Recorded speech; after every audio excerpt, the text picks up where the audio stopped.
عورت اپنی سہیلی سے کہتی ہے کہ میرا بیٹا اتنا خبیث ہے کہ ساری تنخواہ اپنی بیوی کو دے دیتا ہے، جبکہ میرا داماد اتنا شریف ہے کہ ساری کمائی میری بیٹی کے ہاتھ میں رکھ دیتا ہے۔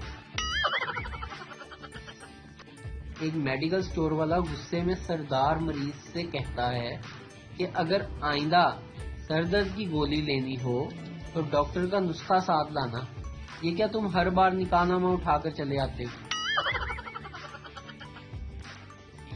تمام دعائیں غریبوں کی پہنچ سے دور رکھیں، یہ زیادہ خراب ہو تو ورلڈ کپ 92 کی جھلکیاں دیکھیں۔ وزارت صحت، حکومت نیا پاکستان۔ رات 2 بجے بیگم کے موبائل پر لائٹ جلی تو شوہر نے دیکھا اور بیگم کو تھپڑ مار کر بولا، یہ تم کو رات کے 2 بجے کس الو کے پٹھے نے بیوٹیفل لکھ کر بھیجا ہے؟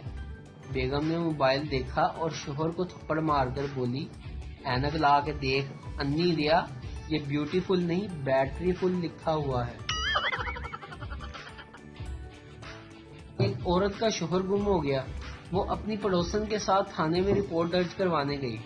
دریافت کرنے پر اس نے شوہر کا حلیہ کچھ یوں بتایا، گورا رنگ، لمبا قد، ہینڈسم، عمر 25 سال۔ پڑوسن نے سرگوشی میں کہا، جھوٹ کیوں بول رہی ہو؟ تمہارا شوہر تو چھوٹے قد کا، موٹا اور کالا ہے، اس کی عمر بھی 40 سال ہے۔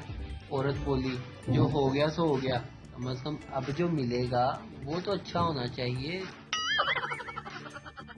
میاں بیوی شاپنگ مال میں شاپنگ کر رہے تھے کہ بھکاری نے کہا کہ شہزادی کچھ مدد کر دو، میں اندھا ہوں۔ شوہر کہنے لگا، ارے بیگم جلدی سے اسے 100 کا نوٹ پکڑا دو۔ بیوی، بھلا وہ کیوں؟ شوہر، کیونکہ بیگم یہ واقعی اندھا ہے جو تم کو شہزادی کہہ رہا ہے۔ ویڈیو دیکھنے کا شکریہ، لائک کیجیے ہمارا پیج NTV اردو، اور ویڈیو پسند آئے تو ضرور شیئر کیجیے۔ Thank you.